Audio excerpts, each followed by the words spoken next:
ಜೈ ರಾಮಕೃಷ್ಣ. ನಮಸ್ತೆ. ಯುಗಾವತಾರ ಶ್ರೀರಾಮಕೃಷ್ಣ ಗ್ರಂಥಾಧ್ಯಯನಕ್ಕೆ ತಮ್ಮೆಲ್ಲರಿಗೂ ಸ್ವಾಗತ. ಸಂಚಿಕೆ 132, ಅಧ್ಯಾಯ 85, ಮಡದಿ ಎದೆಯ ತುಡಿತ.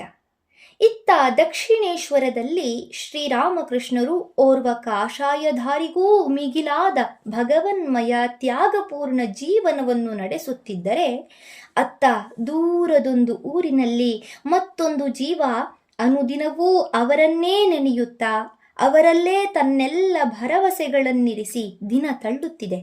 ಸದಾ ರಾಮಕೃಷ್ಣ ಭಾವದಲ್ಲೇ ತುಡಿಯುತ್ತಿದೆ. ಯಾವುದು ಆ ಜೀವ? ಅವರ ಸಹಧರ್ಮಿಣಿ ಶಾರದಾಮಣಿ ದೇವಿ. ಶಾರದೆ ಶ್ರೀರಾಮಕೃಷ್ಣರನ್ನು ಕಂಡದ್ದು 4 ವರ್ಷಗಳ ಹಿಂದೆ. ಆಗಿನ್ನೂ ಆಕೆ ಅತ್ಯಂತ ಸರಳ ಮುಗ್ಧ ಬಾಲಿಕೆಯಷ್ಟೇ. ದಾಂಪತ್ಯ ಜೀವನದ ಉದ್ದೇಶವನ್ನೂ ಹೊಣೆಗಾರಿಕೆಯನ್ನೂ ಅರಿಯುವ ಶಕ್ತಿ ಆಕೆಯಲ್ಲಿ ಆಗತಾನೇ ವಿಕಾಸಗೊಳ್ಳುತ್ತಿತ್ತು. ಆಗ ಶ್ರೀರಾಮಕೃಷ್ಣರು ತೋರಿದ ಪವಿತ್ರ ನಿಸ್ವಾರ್ಥ ಪ್ರೇಮವು ಆ ಎಳೆಯ ಮನಸ್ಸಿನ ಮೇಲೆ ಅಚ್ಚಳಿಯದ ಪ್ರಭಾವವನ್ನು ಬೀರಿತು. ಕೆಲ ತಿಂಗಳ ಬಳಿಕ ಶ್ರೀರಾಮಕೃಷ್ಣರು ಕಾಮಾರಪುಕುರದಿಂದ ಕಲ್ಕತ್ತಕ್ಕೆ ಮರಳಿದಾಗ ಶಾರದೆಯೂ ತನ್ನೂರಿಗೆ ಹಿಂದಿರುಗಿದಳು. ತಾನು ಅನಂತ ಆನಂದದ ಅಧಿಕಾರಿಣಿಯೆಂಬ ಹಿಗ್ಗು ಆಕೆಯ ಆಂತರ್ಯದಲ್ಲಿ ಉಕ್ಕೇಳುತ್ತಿತ್ತು. ಅದರ ಪರಿಣಾಮವೂ ಆಕೆಯ ನಡೆನುಡಿಗಳಲ್ಲೆಲ್ಲ ಪ್ರತಿಫಲಿಸುತ್ತಿತ್ತು. ಆದರೆ ಸಾಮಾನ್ಯರಿಗೆ ಅದನ್ನು ಗುರುತಿಸಲು ಸಾಧ್ಯವಿರಲಿಲ್ಲ. ಏಕೆಂದರೆ ಮೊದಲೇ ಶಾಂತ ಸ್ವಭಾವದವಳಾದ ಶಾರದೆ ತನ್ನೊಳಗಿನ ಈ ಆನಂದದ ಪರಿಣಾಮವಾಗಿ ಇನ್ನಷ್ಟು ಲಜ್ಜಾಶೀಲೆಯೂ ನಿಸ್ವಾರ್ಥಿಯೂ ಆದಳು. ಕುಗ್ರಾಮದಲ್ಲಿ ಬಡ ದಂಪತಿಗಳ ಮಗಳಾದವಳಿಗೆ ಕಷ್ಟಕ್ಕೇನು ಕೊರತೆ? ಆದರೆ ಶಾರದೆಗೆ ಮಾತ್ರ ಯಾವ ಕಷ್ಟವೂ ಯಾವ ಕೊರತೆಯೂ ತೋರುತ್ತಿರಲಿಲ್ಲ. ಅಷ್ಟೇ ಅಲ್ಲ, ಇತರರ ಕಷ್ಟಗಳಿಗಾಗಿ ಮರುಗುವ, ಅವರ ನೆರವಿಗಾಗಿ ಧಾವಿಸುವಂತೆ ಮಾಡುವ ಅನಂತ ಸಹಾನುಭೂತಿ ಆಕೆಯ ಹೃದಯದಲ್ಲಿ ಬೆಳೆಯುತ್ತಿತ್ತು. ಕರುಣೆಯ ಸಾಕಾರ ಮೂರ್ತಿಯೇ ಆದಳು ಅವಳು.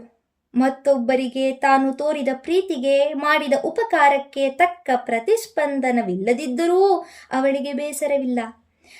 ಅದರಿಂದಾಗಿ ತನ್ನ ಧೋರಣೆಯನ್ನು ಬದಲಾಯಿಸಿಕೊಳ್ಳುವವಳಲ್ಲ. ಇದು ಅವಳ ಮಾನಸಿಕ ಉಲ್ಲಾಸದ ಪರಿಣಾಮ. ಹೀಗೆ ಬಾಲಕಿ ಶಾರದೆ ಅಲ್ಪತೃಪ್ತಳಾಗಿ ತನ್ನಲ್ಲೇ ತಾನು ಮಗ್ನಳಾಗಿ ದಿನಗಳನ್ನು ಕಳೆಯತೊಡಗಿದಳು. ಆದರೆ ಜಯರಾಂಬಾಟಿಯಲ್ಲಿ ಇದ್ದದ್ದು ಅವಳ ದೇಹ ಮಾತ್ರ. ಮನಸ್ಸು ತನ್ನ ಪತಿದೇವನ ಪಾದವನ್ನನುಸರಿಸಿ ದಕ್ಷಿಣೇಶ್ವರದಲ್ಲೇ ನೆಲೆಗೊಂಡಿತ್ತು. ಅವರನ್ನು ಯಾವಾಗ ಕಂಡೇನು, ಯಾವಾಗ ಅವರ ಸನಿಹದಲ್ಲಿರುವ ಸೌಭಾಗ್ಯ ತನ್ನದಾದೀತು ಎಂದು ಮನಸ್ಸಿನಲ್ಲಿ ಪ್ರಬಲ ಇಚ್ಛಾತರಂಗವೇಳುತ್ತಿತ್ತು. ಆದರೆ ಜೊತೆಗೊಂದು ಸಂದೇಹ. ಇಷ್ಟು ದಿನಗಳಾದರೂ ಅವರೇಕೆ ಬರಲಿಲ್ಲ? ಬಂದು ನನ್ನನ್ನು ಕರೆದೊಯ್ಯಲಿಲ್ಲ? ನನ್ನನ್ನೇನಾದರೂ ಮರೆತು ಬಿಟ್ಟರೆ? ಬಳಿಕ ತನಗೆ ತಾನೇ ಸಮಾಧಾನ ಹೇಳಿಕೊಳ್ಳುತ್ತಿದ್ದಳು. ಛೆ, ಎಲ್ಲಿಯಾದರೂ ಉಂಟೆ? ಮೊದಲ ಬಾರಿ ನನ್ನನ್ನು ಕಂಡಾಗ ಅವರು ತೋರಿದ ಅಲೌಕಿಕ ಪ್ರೀತಿ ಎಂಥದು? ಅದನ್ನು ನೆನೆದೊಡನೆ ಮನದಲ್ಲಿ ಧನ್ಯತಾಭಾವ ಉಂಟಾಗುವುದಲ್ಲ, ಮೈ ನವಿರೇಳುವುದಲ್ಲ. ಅಂಥವರು ನನ್ನನ್ನು ಮರೆತಿರಲು ಸಾಧ್ಯವೇ? ಹಾಗಾದರೆ ಅವರಿನ್ನೂ ಬರಲಿಲ್ಲವೇಕೆ? ಬರುತ್ತಾರೆ ತಾಳು, ಸಮಯ ಬರುತ್ತದೆ. ಅದು ಬಂದೊಡನೆ ನೀನು ಅವರಲ್ಲಿಗೆ ಹೋಗುವೆ. ಆದರೆ ಶಾರದೆಗೆ ಈ ಬಗೆಯಾಗಿ ಸಮಾಧಾನ ತಂದುಕೊಂಡು ನೆಮ್ಮದಿಯಿಂದಿರಲೂ ಆಸ್ಪದವಿಲ್ಲ ಆ ಹಳ್ಳಿಯಲ್ಲಿ. ಏಕೆಂದರೆ ಅಲ್ಲಿ ಈಗಾಗಲೇ ಒಂದು ವದಂತಿ ಹಬ್ಬಿತ್ತು. ಶಾರದೆಯ ಗಂಡನಿಗೆ ಸ್ವಲ್ಪ ಹುಚ್ಚು ಎಂದು. ಅದರಲ್ಲೂ ಅಲ್ಲಿಯ ಹೆಂಗಸರೆಲ್ಲ ಸೇರಿದರೆಂದರೆ ಇದೇ ಮಾತು. ಕೇಳಿದಿರೇನ್ರಿ, ನಮ್ಮ ಶಾರದೆಯ ಯಜಮಾನರಿಗೆ ಅರುಳು ಮರುಳಂತೆ. ಯಾರು? ನಮ್ಮ ಮುಖರ್ಜಿಗಳ ಅಳಿಯತಾನೆ? ಅವರಿಗೇನು ಬಂತ್ರಿ? ಒಳ್ಳೆ ಲಕ್ಷಣವಾಗಿದ್ರಲ್ಲ. ಇಲ್ಲಿಗೆ ಬಂದಾಗ ಚೆನ್ನಾಗಿಯೇ ಇದ್ದರು. ಚೆನ್ನ ಏನು ಬಂತು? ಸ್ವಲ್ಪ ಹಾಗೆ ಸ್ವಲ್ಪ ಹೀಗೆ. ನೋಡಿದವರೇ ಬಂದು ಹೇಳಿದರಲ್ಲ ಅವರ ವಿಷಯ ಎಲ್ಲ. ಓ, ಹಾಗೇನು? ಅಂತೂ ಆಕೆಯನ್ನು ಹುಚ್ಚನಿಗೆ ಕೊಟ್ಟು ಬಿಟ್ಟರು ಅನ್ನಿ. ಏನು ಕರ್ಮವೋ, ಹೋಗ್ಲಿ ಬಿಡಿ, ನಮಗೆ ಯಾಕೆ ಆ ವಿಷಯ? ಈ ಮಾತುಗಳೆಲ್ಲ ಶಾರದೆಯ ಕಿವಿಗೂ ಬಿದ್ದವು. ಕಿವಿಗೆ ಬೀಳುವ ಹಾಗೆ ಅಂದರು ಆ ಹೆಂಗಸರು. ಆದರೆ ಯಾವ ಸ್ತ್ರೀಗೆ ತಾನೇ ಇಂಥ ಮಾತುಗಳನ್ನು ಕೇಳಿ ಸಹಿಸಿಕೊಳ್ಳಲು ಸಾಧ್ಯ? ಅದರಲ್ಲೂ ಶಾರದೆಯ ಮೃದು ಹೃದಯವನ್ನು ಇವು ಕೂರಂಬುಗಳಂತೆ ಇರಿದು ಘಾಸಿಗೊಳಿಸಿದವು. ಇದೇನಪ್ಪ ಇದು? ಈ ಜನರೆನ್ನುತ್ತಿರುವುದೆಲ್ಲ ನಿಜವೇ ಎಂದು ದಿಗ್ಭ್ರಾಂತಳಾದಳು. ಈ ಲೋಕದ ಜನ ಮಾತನಾಡುವುದೇ ಹೀಗೆ ಎಂದು ತಿಳಿಯಬಲ್ಲ ಪ್ರಬುದ್ಧತೆ ಆ ಮುಗ್ಧ ಬಾಲಿಕೆಗೆ ಹೇಗೆ ಬರಬೇಕು? ಇವರ ಸಹವಾಸವೇ ಬೇಡ ಎಂದುಕೊಂಡು ಮನೆಯಲ್ಲಿದ್ದರೆ ಅಲ್ಲಿಗೆ ಹುಡುಕಿಕೊಂಡು ಬಂದು ಹಿಂಸಿಸುವವರು ಕೆಲವರು. ಏನಮ್ಮ ಶ್ಯಾಮಸುಂದರಿ, ನಿನ್ನ ಅಳಿಯನಿಗೆ ಬುದ್ಧಿಭ್ರಮಣೆಯಾಗಿದೆಯಂತೆ, ಯಾರೋ ಹೇಳಿದ್ರು. ಪಾಪ, ಏನು ಮಾಡುವುದು, ಎಲ್ಲ ಅನುಭವಿಸಲೇಬೇಕಲ್ಲ. ಈ ಆಕ್ರಮಣದಿಂದಲೂ ತಪ್ಪಿಸಿಕೊಳ್ಳಲು ಶಾರದೆ ಕೆಲವೊಮ್ಮೆ ತನ್ನ ಪರಿಚಿತಳಾದ ಭಾನು ಅತ್ತೆಯ ಮನೆಗೆ ಹೋಗುತ್ತಿದ್ದಳು. ಆ ಹಳ್ಳಿಯಲ್ಲೆಲ್ಲ ಆಕೆಗೆ ತುಂಬ ಆತ್ಮೀಯರೆಂದರೆ ಇವಳೊಬ್ಬಳೇ. ಇವಳು ಅತ್ಯಂತ ಶುದ್ಧ ಸಾತ್ವಿಕ ಜೀವಿ. ಇವಳಿಗೊಂದು ವಿಶೇಷ ಅಂತರ್ದೃಷ್ಟಿ ಇತ್ತು. ಶ್ರೀರಾಮಕೃಷ್ಣರ ದಿವ್ಯತೆಯನ್ನು ಕೆಲ ಮಟ್ಟಿಗೆ ಕಂಡುಕೊಂಡಿದ್ದವಳು ಈಕೆ. ಶಾರದೆ ಬಂದು ತನ್ನ ಸಂಕಟವನ್ನು ತೋಡಿಕೊಂಡರೆ, ಅಯ್ಯೋ, ಇಷ್ಟಕ್ಕೆಲ್ಲ ಹೆದರಿಬಿಟ್ಟೆಯೇನೇ ನೀನು? ಚಿಂತೆ ಮಾಡಬೇಡ, ಈ ಜನರ ಮಾತೆಲ್ಲ ಶುದ್ಧ ಸುಳ್ಳು, ನಿನ್ನ ಗಂಡನಿಗೇನೂ ಆಗಿಲ್ಲ ಎಂದು ಸಮಾಧಾನ ಮಾಡುತ್ತಿದ್ದಳು. ಅಲ್ಲದೆ ಶ್ಯಾಮಸುಂದರಿಯ ಮನೆಗೆ ಹೋಗಿ ಅವಳಿಗೂ ಹೇಳುತ್ತಿದ್ದಳು, ನೋಡಮ್ಮ, ನಿನ್ನ ಅಳಿಯ ಯಾರು ಅಂತ ತಿಳಿದಿದ್ದಿ? ಅವರು ಸಾಕ್ಷಾತ್ ಶಿವ, ಸಾಕ್ಷಾತ್ ಕೃಷ್ಣ. ಈಗ ನೀನು ನನ್ನ ಮಾತನ್ನು ನಂಬದೇ ಇರಬಹುದು, ಆದರೆ ನೋಡುತ್ತಿರು, ಮುಂದೆ ನಿನಗೇ ಗೊತ್ತಾಗುತ್ತದೆ. ಜನ ಏನೇ ಅಂದರೂ ಶಾರದೆಯ ಅಂತರಂಗಕ್ಕೆ ಮಾತ್ರ ಚೆನ್ನಾಗಿ ಗೊತ್ತಿತ್ತು, ಇದೆಲ್ಲ ಕೇವಲ ಕಾಡು ಹರಟೆಯ ಮಾತುಗಳು, ತನ್ನ ಪತಿಯೆಂದಿಗೂ ಹುಚ್ಚನಾಗಲು ಸಾಧ್ಯವಿಲ್ಲ ಎಂದು. ಏಕೆಂದರೆ ಪತಿದೇವನ ಸ್ಮೃತಿಯಿನ್ನೂ ಆಕೆಯ ಮನದಲ್ಲಿ ಹಚ್ಚ ಹಸಿರಾಗಿದೆ. ಹಿಂದೆ ಅವರ ಸಾನ್ನಿಧ್ಯದಲ್ಲಿದ್ದಾಗ ತಾನು ಅನುಭವಿಸಿದ ಶಾಂತಿ ಸಮಾಧಾನವೆಂಥದು, ಅವರ ಹೃದಯ ವೈಶಾಲ್ಯವೆಷ್ಟು, ಅವರ ಮಾತಿನ ಸ್ವಾರಸ್ಯ, ಹಾಸ್ಯ ಚಟಾಕಿಗಳು, ಇವುಗಳಿಂದ ಜನರಿಗೆಲ್ಲ ಉಂಟಾಗುತ್ತಿದ್ದ ಸಂತಸವೆಷ್ಟು, ಅವರ ಅದ್ಭುತ ಆಧ್ಯಾತ್ಮಿಕ ವ್ಯಕ್ತಿತ್ವದಿಂದ ಸ್ವತಃ ತನ್ನ ಮೇಲುಂಟಾದ ಪರಿಣಾಮವೆಂಥದು. ಇದನ್ನೆಲ್ಲ ಭಾವಿಸಿದಾಗ ಇಂಥ ವದಂತಿ ಹೇಗೆ ಹುಟ್ಟಿಕೊಂಡಿರಬಹುದು ಎಂಬ ಆಶ್ಚರ್ಯ ಶಾರದೆಗೆ.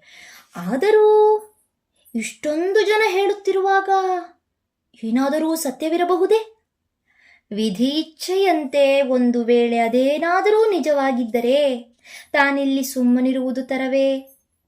ಹೋಗಿ ಅವರ ಆರೈಕೆ ಮಾಡಬೇಕಾದದ್ದು ತನ್ನ ಆದ್ಯ ಕರ್ತವ್ಯವಲ್ಲವೇ? ಹೀಗೆ ಶಾರದೆಯ ಹೃದಯ ಚಡಪಡಿಸುತ್ತಿದೆ. ಆದರೆ ಆಕೆಯ ಮನಸ್ಥಿತಿಯನ್ನು ಯಾರೂ ಅರಿಯಲಾರದೆ ಹೋದರು. ಈಗ ಇಷ್ಟು ದಿನಗಳವರೆಗೆ ಶಾರದೆಯ ತಂದೆ ತಾಯಂದಿರು ಅವಳನ್ನು ಪತಿಗೃಹಕ್ಕೆ ಕಳುಹಿಸಿಕೊಡಲಿಲ್ಲಬೇಕೇ ಎಂಬ ಪ್ರಶ್ನೆ ಏಳಬಹುದು. ಇದಕ್ಕೆ ಬಾಲ್ಯ ವಿವಾಹ ಪದ್ಧತಿಯ ಹಿನ್ನೆಲೆ ತಿಳಿದಿರಬೇಕಾಗುತ್ತದೆ. ಬಾಲ್ಯದಲ್ಲೇ ವಿವಾಹವಾದ ಹೆಣ್ಣು ಮಗಳನ್ನು ಆಕೆ ಜವ್ವನೆಯಾದ ಮೇಲೆ ಪತಿಗೃಹಕ್ಕೆ ಕಳುಹಿಸಿಕೊಡುವುದು ಪದ್ಧತಿ. ಆದರೆ ಹಳ್ಳಿಯ ಬಾಲಕ ಬಾಲಕಿಯರ ಶರೀರ ಮನಸ್ಸುಗಳು ಪ್ರಾಯದ ಲಕ್ಷಣಗಳನ್ನು ತೋರುವುದು ಸ್ವಲ್ಪ ನಿಧಾನ. ಬಹುಶಃ ನಿಸರ್ಗದ ಮಡಿಲಲ್ಲಿ ನಿರ್ಮಲ ವಾತಾವರಣದಲ್ಲಿ ಸ್ವಚ್ಛಂದ ಹಕ್ಕಿಗಳಂತೆ ಬೆಳೆಯುವುದರಿಂದ ಹಾಗಾಗುವುದೆಂದು ತೋರುತ್ತದೆ. ಅದು ಹೇಗೆ ಇರಲಿ, ರಾಮಚಂದ್ರ ಮುಖರ್ಜಿ ತಾನೇ ಮಗಳನ್ನು ದಕ್ಷಿಣೇಶ್ವರಕ್ಕೆ ಕರೆದೊಯ್ಯಬಹುದಾಗಿತ್ತು. ಆದರೆ ಬೀಗರ ಮನೆಯವರು ಅವರಾಗಿಯೇ ಬರಲಿ ಎಂದೋ ಏನೋ ಅವನು ಸುಮ್ಮನಿದ್ದು ಬಿಟ್ಟಿದ್ದ. ಅಂತೂ ಭಗವದಿಚ್ಛೆಯಿಂದ ಅದಕ್ಕೊಂದು ಅವಕಾಶ ತಾನಾಗಿಯೇ ಒದಗಿ ಬಂತು.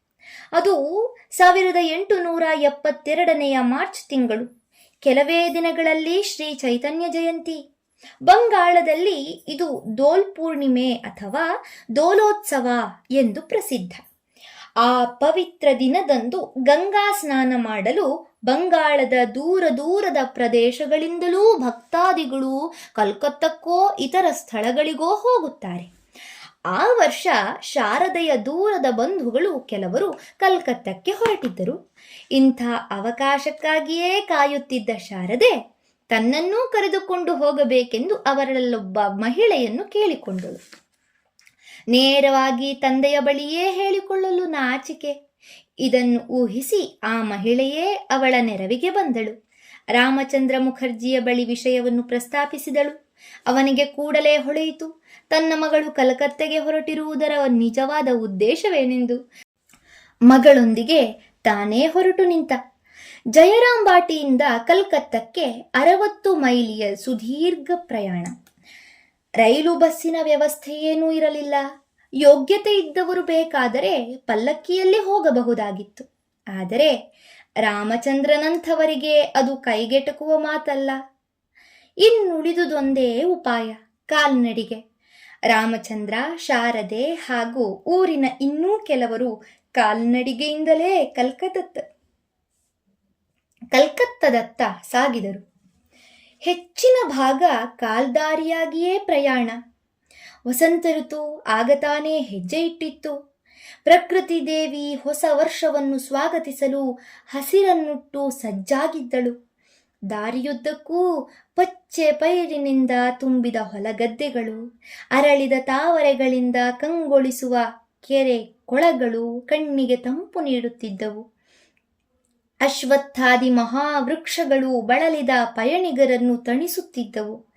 ದಕ್ಷಿಣೇಶ್ವರವನ್ನು, ಅಲ್ಲಿನ ತನ್ನ ಆರಾಧ್ಯ ದೈವವನ್ನು ನೆನೆಯುತ್ತಾ ಶಾರದೆ ಸಂಗಡಿಗರೊಂದಿಗೆ ಉತ್ಸಾಹದಿಂದ ಹೆಜ್ಜೆ ಹಾಕಿದಳು. ಮೊದಲ 2-3 ದಿನ ಪ್ರಯಾಣ ಅತ್ಯಂತ ಆಹ್ಲಾದಕರವಾಗಿತ್ತು. ಆದರೆ ಶಾರದೆಗೆ ಒಂದೇ ಸಲಕ್ಕೆ ಅಷ್ಟೊಂದು ದೂರ ನಡೆದು ಅಭ್ಯಾಸವಿಲ್ಲ.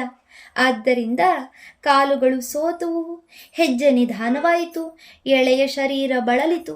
ಆದರೆ ತನ್ನ ಸ್ವಭಾವ ಸಹಜವಾದ ಸಂಕೋಚದಿಂದ ಆಕೆ ಅದನ್ನು ಯಾರಿಗೂ ತಿಳಿಸಲಿಲ್ಲ. ಹೇಗೋ ಮಾಡಿ ನಡೆದು ಬಿಡೋಣವೆಂದು ಕಷ್ಟಪಟ್ಟು ಕಾಲೆಳೆಯುತ್ತಾ ಸಾಗಿದಳು. ಆದರೆ ಶರೀರದ ನೋವನ್ನು ಎಷ್ಟೆಂದು ತಡೆದುಕೊಳ್ಳಲಾದೀತು.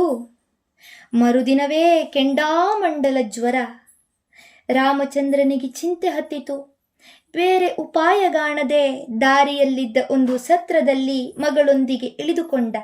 ಉಳಿದ ಪ್ರಯಾಣಿಕರೆಲ್ಲ ತಮ್ಮ ಪಾಡಿಗೆ ಮುನ್ನಡೆದರು.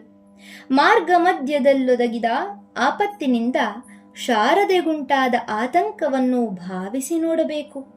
ಜ್ವರದಿಂದ ನರಳುವಂತಾಯಿತಲ್ಲ ಎಂಬ ದುಗುಡಕ್ಕಿಂತ ಹೆಚ್ಚಾಗಿ ತಾನು ವ್ಯಾಕುಲ ಹೃದಯದಿಂದ ಪತಿಯ ಬಳಿಗೆ ಹೊರಟ ಸಮಯದಲ್ಲೇ ಹೀಗಾಯಿತಲ್ಲ ಎಂಬ ವ್ಯಥೆ ಅವಳಿಗೆ. ಆದರೆ ಅದೇ ರಾತ್ರಿ ಅವಳಿಗೊಂದು ಕನಸಾಯಿತು. ಆಕೆಯ ಮನಸ್ಸಿಗೆ ಎಷ್ಟೋ ಸಮಾಧಾನ ತಂದ ಅದ್ಭುತ ದರ್ಶನ ಅದು. ಅದನ್ನು ಮುಂದೆ ಶಾರದಾದೇವಿಯವರು ತಮ್ಮ ಭಕ್ತೆಯರ ಬಳಿ ಬಣ್ಣಿಸುತ್ತಾರೆ. ಜ್ವರದಿಂದ ಮೈ ಮೇಲೆ ಪ್ರಜ್ಞೆ ಇಲ್ಲದೆ ಮಲಗಿದ್ದೇನೆ. ಆಗ ಒಬ್ಬಳು ಹೆಂಗಸು ಬಂದು ಸನಿಹದಲ್ಲಿ ಕುಳಿತಂತೆ ಕಂಡೆ. ಆಕೆಯದು ಕಾಡಿಗೆ ಮೈಬಣ್ಣ. ಆದರೆ ಅಂಥ ಸೌಂದರ್ಯವನ್ನು ಮಾತ್ರ ನಾನೆಂದೂ ಕಂಡವಳಲ್ಲ. ಅವಳು ನನ್ನ ಹಣೆಯನ್ನೂ ಮೈಯನ್ನೂ ಮೆಲ್ಲನೆ ನೇವರಿಸತೊಡಗಿದಳು. ಆ ಸ್ಪರ್ಶ ಅದೆಷ್ಟು ಮೃದು, ಅದೆಷ್ಟು ಶೀತಲ. ನನ್ನ ಜ್ವರದ ತಾಪ ಕೂಡಲೇ ಇಳಿಯತೊಡಗಿತು. ನಾನವಳನ್ನು ಕೇಳಿದೆ, ಎಲ್ಲಿಂದ ಬಂದೆಯಮ್ಮ ನೀನು? ಅವಳೆಂದಳು, ದಕ್ಷಿಣೇಶ್ವರದಿಂದ. ನಾನೆಂದೆ, ಓ ಹಾಗೇನು, ನಾನು ಅಲ್ಲಿಗೆ ಹೊರಟಿರುವುದು. ಅವರು, ಶ್ರೀರಾಮಕೃಷ್ಣರು ಅಲ್ಲಿದ್ದಾರೆ, ಅವರನ್ನು ಕಂಡು ಅವರ ಸೇವೆ ಮಾಡೋಣವೆಂದು ಹೊರಟೆ. ನೋಡಿದರೆ ಈಗ ಈ ಜ್ವರ ಅಂಟಿಕೊಂಡಿದೆ, ಏನು ಮಾಡಲಮ್ಮ? ಆಗ ಅವಳು ನನಗೆ ಸಮಾಧಾನ ಮಾಡಿದಳು. ನೀನೇನು ಚಿಂತಿಸಬೇಡ, ನೀನು ಬೇಗ ಗುಣ ಹೊಂದುವೆ. ಅಲ್ಲಿಗೆ ಹೋಗಿ ಅವರನ್ನು ಕಾಣುವೆ. ನಿನಗಾಗಿಯೇ ನಾನವರನ್ನು ಅಲ್ಲಿರಿಸಿದ್ದೇನೆ. ಹೌದೇ? ಹಾಗಾದರೆ ನೀನು ಯಾರು ಎಂದೆ. ಅದಕ್ಕೆ ಅವಳೆಂದಳು, ನಾನು ನಿನ್ನ ಸೋದರಿ. ನಾನೆಂದೆ, ಓ ಹಾಗೇನೂ, ಅದಕ್ಕೆ ನೀನಿಲ್ಲಿಗೆ ಬಂದಿರುವುದು? ಹೀಗೆ ಮಾತನಾಡುತ್ತಾ ಆಡುತ್ತಾ ನನಗೆ ಗಾಢ ನಿದ್ದೆ ಬಂದು ಬಿಟ್ಟಿತು. ರಾಮಚಂದ್ರ ಮುಖರ್ಜಿ ಬೆಳಗಾಗೆದ್ದು ನೋಡುತ್ತಾನೆ, ಮಗಳ ಜ್ವರ ಬಿಟ್ಟು ಹೋಗಿದೆ. ಇನ್ನು ಆ ನಡು ದಾರಿಯಲ್ಲಿ ಕುಳಿತಿರುವುದಕ್ಕಿಂತ ಹೇಗೋ ಮಾಡಿ ಹೊರಟು ಬಿಡುವುದೇ ಲೇಸೆನಿಸಿತು. ಹಿಂದಿನ ರಾತ್ರಿಯ ದರ್ಶನದಿಂದ ಉಲ್ಲಸಿತಳಾಗಿದ್ದ ಶಾರದೆಯೂ ಇದಕ್ಕೆ ಸಮ್ಮತಿಸಿದಳು. ಸರಿ, ತಂದೆ ಮಗಳಿಬ್ಬರೂ ಮೆಲ್ಲನೆ ಮುಂದೆ ಸಾಗಿದರು. ಸದ್ಯ ಹೆಚ್ಚು ನಡೆಯಬೇಕಾಗಿಲ್ಲ. ಸ್ವಲ್ಪ ದೂರ ಸಾಗುತ್ತಲೇ ಒಂದು ಪಲ್ಲಕ್ಕಿ ಸಿಕ್ಕಿತು. ಇದು ದುಡ್ಡಿನ ಮುಖ ನೋಡುವ ಸಮಯವಲ್ಲ ಎಂದು ರಾಮಚಂದ್ರ ಕೂಡಲೇ ಅದನ್ನು ಬಾಡಿಗೆಗೆ ಹಿಡಿದ. ಈಗ ಪ್ರಯಾಣ ಸಲೀಸಾಯಿತು. ಅಂದೂ ಶಾರದೆಗೆ ಜ್ವರ ಸ್ವಲ್ಪ ಬಂದಿತು. ಆದರೆ ಅದು ಅಷ್ಟು ತೀವ್ರವಾಗಿಲ್ಲದ್ದರಿಂದ ಆಕೆ ಅದನ್ನು ಹೇಳಿಕೊಳ್ಳಲೇ ಇಲ್ಲ. ದಿನವಿಡೀ ಪ್ರಯಾಣ ಮಾಡಿ ಕಲ್ಕತ್ತಕ್ಕೆ ಬಂದರು. ಬಳಿಕ ದೋಣಿಯಲ್ಲಿ ನದಿಯನ್ನು ದಾಟಿ ರಾತ್ರಿ ಸುಮಾರು 9 ಗಂಟೆಯ ಹೊತ್ತಿಗೆ ದಕ್ಷಿಣೇಶ್ವರವನ್ನು ತಲುಪಿದರು. ಧನ್ಯವಾದಗಳು. ಇಂದಿಗೆ ಅಧ್ಯಾಯ 85 ಸಂಪೂರ್ಣವಾಯಿತು. ಮುಂದಿನ ಸಂಚಿಕೆಯಲ್ಲಿ ಹೊಸ ಅಧ್ಯಾಯವನ್ನು ಪ್ರಾರಂಭಿಸೋಣ. ಓಂ ಶಾಂತಿ ಶಾಂತಿ ಶಾಂತಿ. ಹರಿ ಓಂ ತತ್ಸತ್. ಶ್ರೀರಾಮಕೃಷ್ಣಾರ್ಪಣಮಸ್ತು. ಸರ್ವೇ ಜನ ಸುಖಿನೋ ಭವಂತು. ಜೈ ಶ್ರೀಮಾತಾ.